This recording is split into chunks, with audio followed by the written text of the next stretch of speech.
Avant d'amorcer le thème 3, nous débutons cette journée par une présentation qui nous amènera à réfléchir à la façon dont les services en soutien à la recherche peuvent être arrimés pour mieux répondre aux besoins des chercheurs en matière de soutien à la gestion des données de recherche. On a vu hier, on a eu beaucoup de questions soulevées. On a, oui, vu les pratiques, les principes derrière ces pratiques qui sont conseillés par différents organismes, différents intervenants, mais on a aussi discuté beaucoup des défis de l'application de ces principes. Aujourd'hui, on espère être en mesure d'offrir des pistes de réflexion, peut-être même des pistes de réponse pour qu'on puisse, comme institution, mieux accompagner les chercheurs et que, comme chercheurs, vous ayez des pratiques, des suggestions euh, de, de pratiques implantées de façon très, très concrète.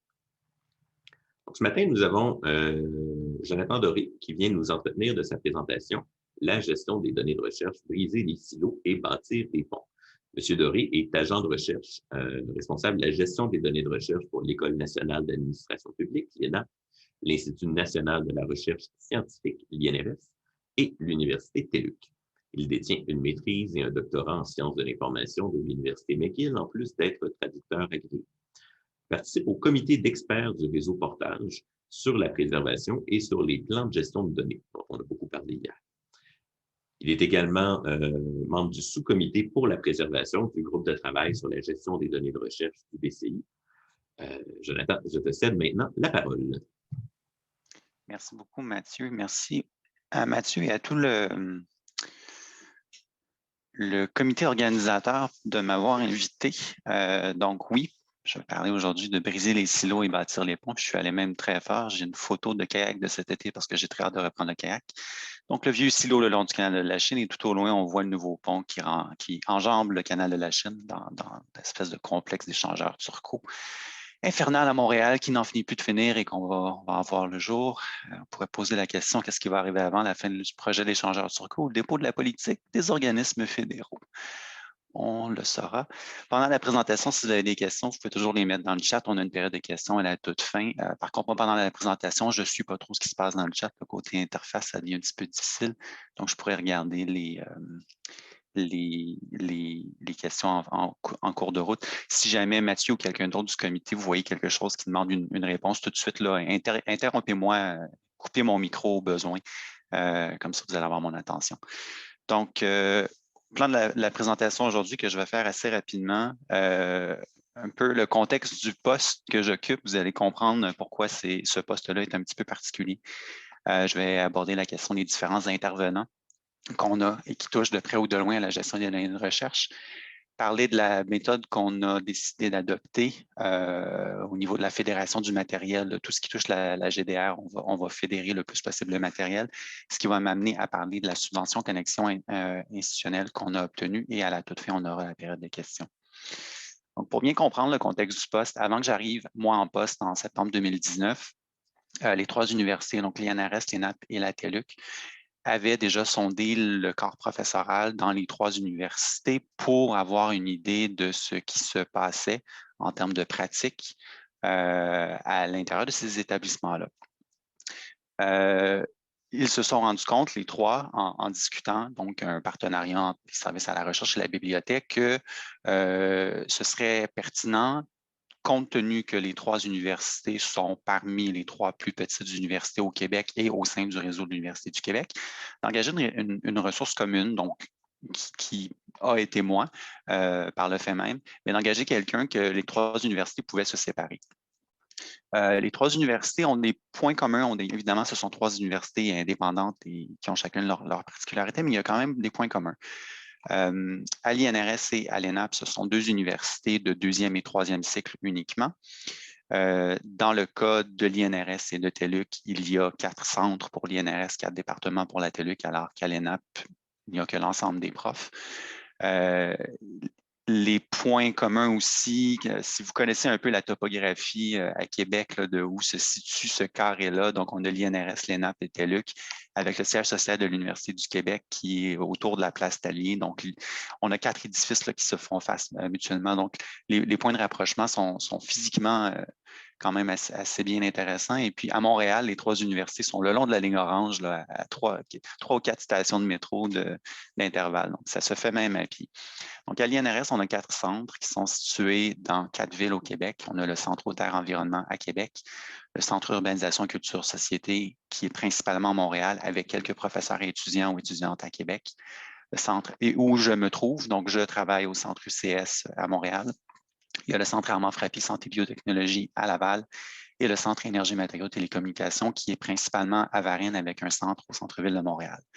On parle d'environ 150 profs, un peu plus que 150 professeurs et un bassin d'étudiants d'environ 700 étudiants de maîtrise doctorat avec les stagiaires postdoctoraux. De loin, la plus petite université au Québec en termes de nombre d'étudiants. À l'ENAP, on a 2 campus principaux, un à Québec et un à Montréal. Je ne travaille pas sur le campus de l'ENAP à Montréal. Mon bureau, comme je l'ai dit, est à l'INRS. Par contre, j'assure la présence physique là, à Montréal et actuellement chez moi. Et avec des campus secondaires à Gatineau, Trois-Rivières, Saguenay, on parle pour l'ENAP d'environ 35 profs et 1700 étudiants. Pour TELUC, université qui est en ligne, mais qui a quand même 2 campus, un à Québec et un à Montréal. Et en ligne, ce qui les a un peu avantagés dans le contexte de pandémie, là, on va bientôt, la semaine prochaine, célébrer 1 an de confinement, ou je ne sais plus trop comment on appelle ça. Là. Mais à la TELUC, université en ligne, mais qui compte 4 départements, donc dans les domaines de l'éducation, des sciences et technologies, des sciences humaines, lettres et communications, et avec l'école des sciences de la gestion. On parle d'environ 90 profs et à peu près 20 000 étudiants à temps partiel ou des étudiants de tout horizon, donc avec un gros bassin d'étudiants de premier cycle. Autre particularité entre TELUC et l'ENAP, on compte beaucoup d'étudiants soit à temps partiel, soit des étudiants qui sont plus âgés que la moyenne des étudiants au Québec, notamment au baccalauréat. Ce sont des gens qui vont soit étudier ou faire un retour sur le marché des études ou vont entreprendre leurs études un peu plus tard dans la vie. Donc, on a 3 particularités, 3 universités qui sont différentes. Et je relève évidemment de ces 3 universités-là. Administrativement parlant, j'aime bien rappeler aux gens que j'ai 6 patrons. Dans les faits, j'en ai qu'une seule. Je relève du service à la recherche à l'INRS, mais je travaille en partenariat très étroit avec les bibliothèques. Mon bureau est situé à la bibliothèque du Centre Urbanisation Culture Société. Donc, tout ça pour dire que le poste, d'un point de vue administratif, est un petit peu complexe. Et ça, c'est complexe au-delà de moi.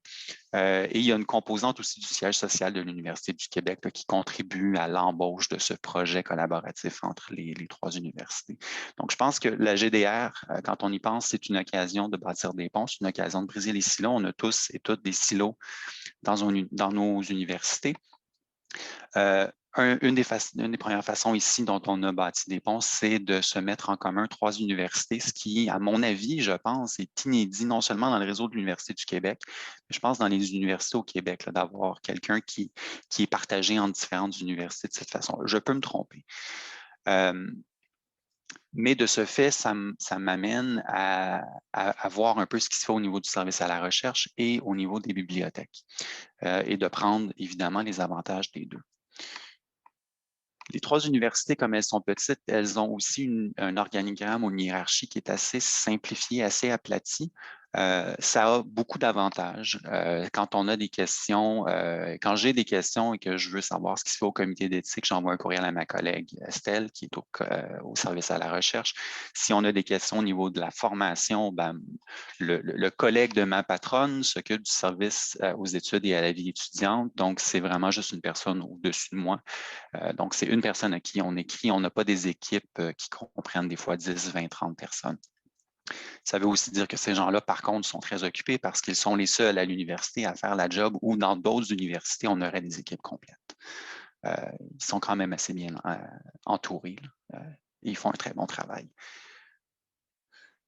Donc, au niveau du contexte du poste, je suis responsable de développer la stratégie institutionnelle. Ce que ça veut dire, comme vous le savez, c'est de constituer un comité. On ne l'a pas fait encore, on attend le dépôt de la politique pour travailler sur le comité. Par contre, j'ai déjà commencé à faire des rencontres individuelles avec des gens dans certains services, au service à la recherche à la bibliothèque, avec les comités d'éthique, avec d'autres personnes dans l'université. Je vais aussi regarder les différentes politiques qui sont déjà en vigueur à l'université dans les universités pour voir qu'est-ce qui se fait déjà au niveau de la conduite responsable, au niveau du libre accès, de l'éthique de la recherche, des politiques ou des directives qui concernent les différents outils.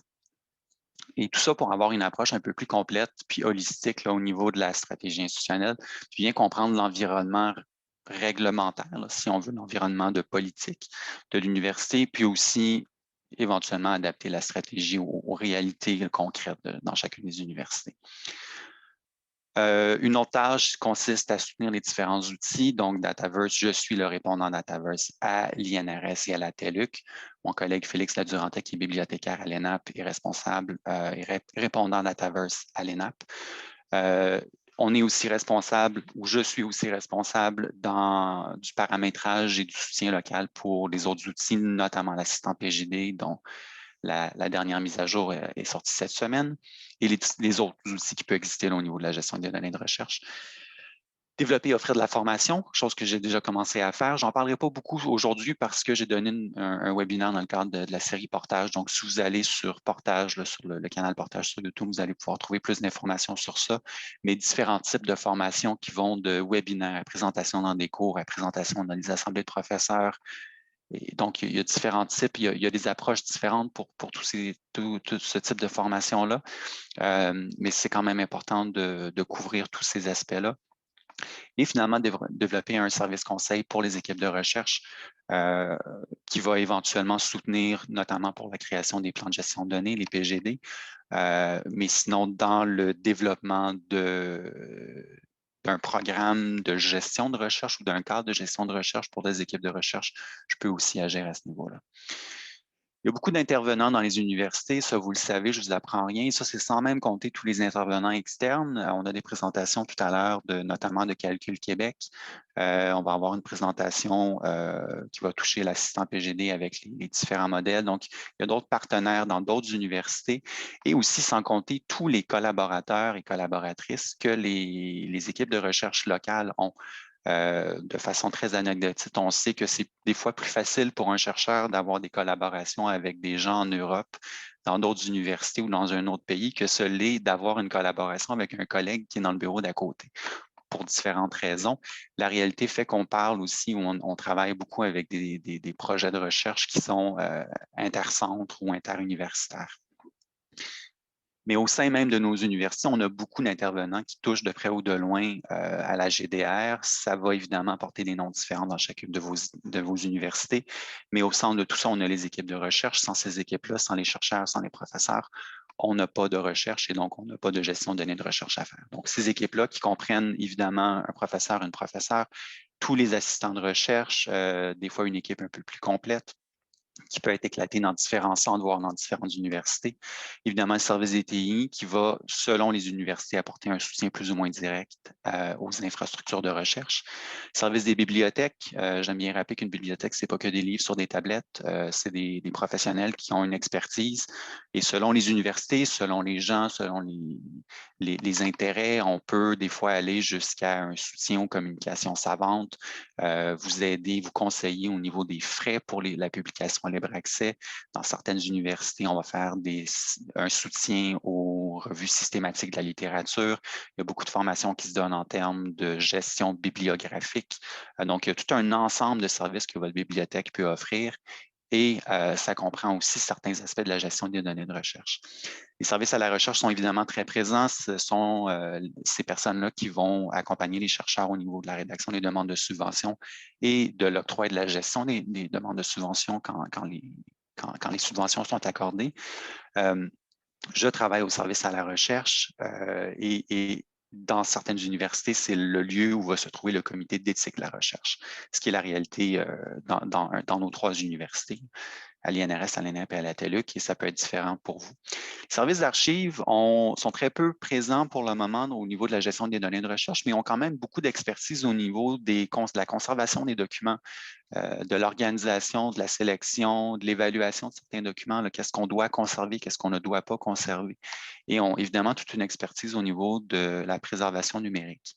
Donc, on est en train de voir, du moins moi, dans mes 3 comités institutionnels, je suis en train de voir là, comment on peut impliquer les services d'archives un peu plus directement là, au niveau de la gestion des données de recherche.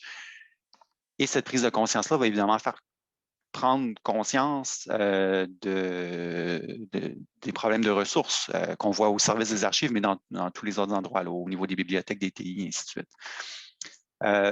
Selon le libellé, vous pouvez avoir un bureau, un service qui va toucher au niveau des partenariats, de la création, de l'innovation, un bureau qui va s'occuper plus des ententes, soit avec des partenaires industriels, culturels, sociaux, des organismes publics. Donc, encore là, dans ces cas, on a plus un partenaire qui s'intéresse à la retombée ou aux résultats de la recherche, mais il y a quand même une discussion à avoir au niveau des données de recherche. Si on a, par exemple, des embargos sur les publications en raison d'une entente contractuelle, ben, cet embargo-là devrait aussi théoriquement s'appliquer aux données de recherche.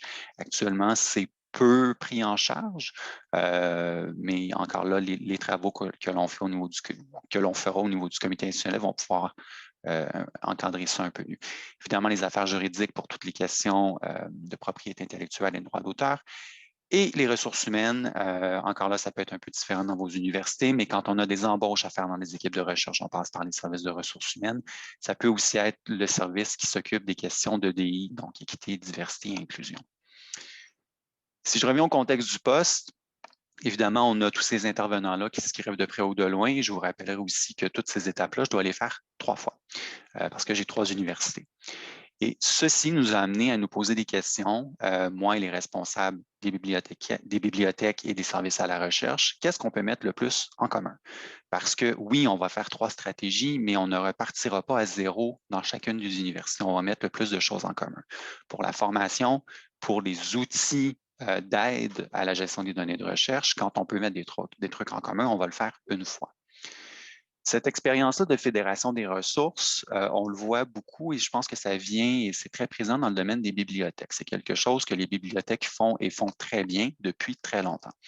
Que l'on pense aux politiques de prêt en bibliothèque, et c'est encore plus vrai maintenant avec le nouveau catalogue SOFIA. Donc, si vous êtes familier avec cette réalité-là, les bibliothèques universitaires au Québec ont un catalogue commun qui s'appelle SOFIA et qui viennent un peu uniformiser ce qui se fait au niveau du prêt en bibliothèque, la gestion des collections et ainsi de suite. Donc, c'est un projet partenarial commun entre les 18 universités, plutôt entre les 18 bibliothèques universitaires au Québec.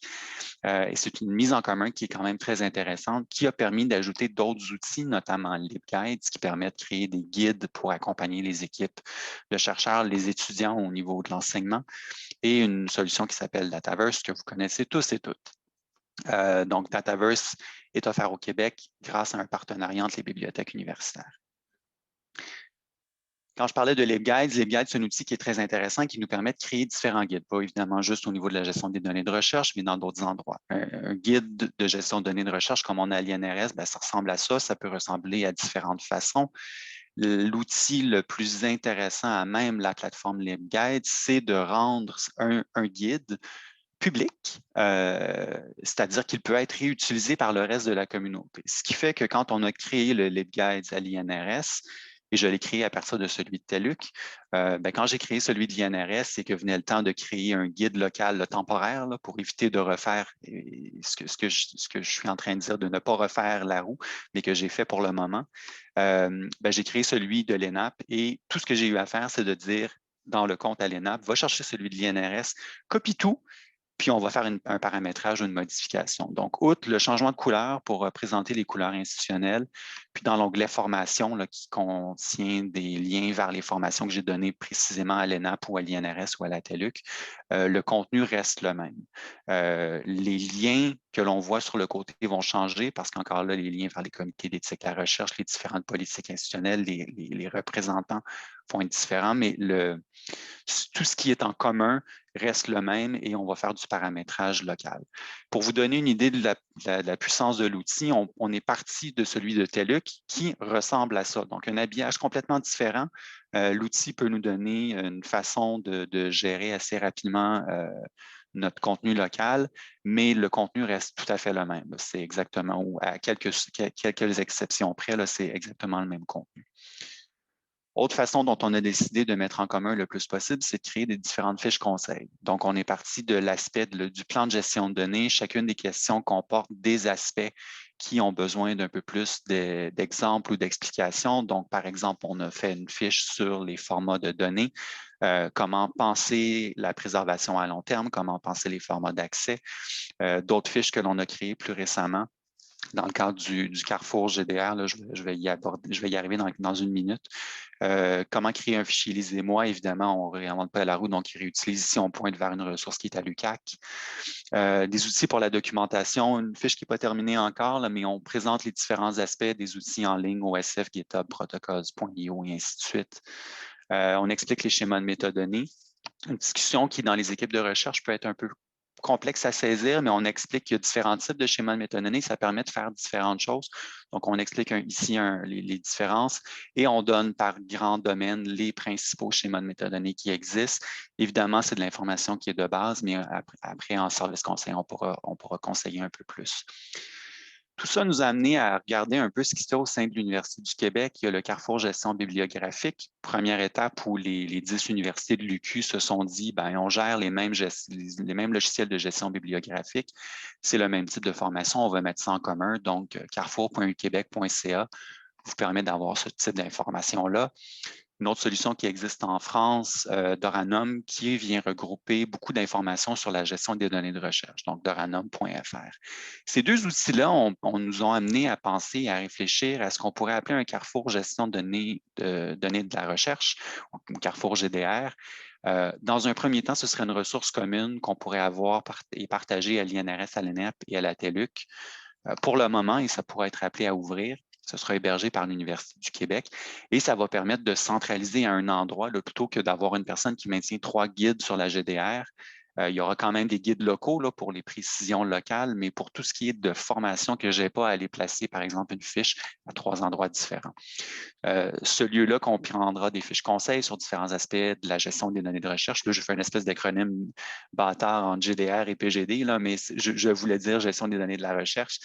Différentes capsules vidéo sur comment on utilise Dataverse, l'assistant PGD ou d'autres aspects de la GDR, liste de références, glossaire et tout. J'aurais aimé vous le présenter, mais au niveau du calendrier, on a fait la demande de subvention connexion en février dernier. Il est arrivé quelque chose entre le dépôt de la demande et l'octroi de la demande.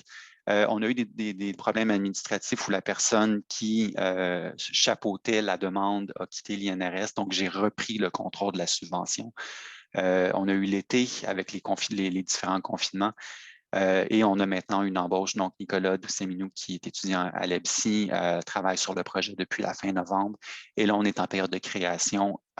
On a eu une prolongation de la subvention et on espère un lancement cet été au début de l'automne, donc le plus près possible de la prochaine année scolaire, la prochaine année universitaire. Et on espère justement, dans un deuxième temps, que d'autres universités pourront se contribuer à cette ressource-là. On ne vise pas à garder exclusivement pour nous, mais on veut l'ouvrir le plus possible. Donc, une photo en terminant qui n'a absolument aucun rapport avec ma présentation, mais j'aime bien cette photo-là, puis ça me donne le goût de retourner faire du kayak bientôt. Donc, si vous avez des questions, vous pouvez me rejoindre. Il y a mon adresse courriel personnelle.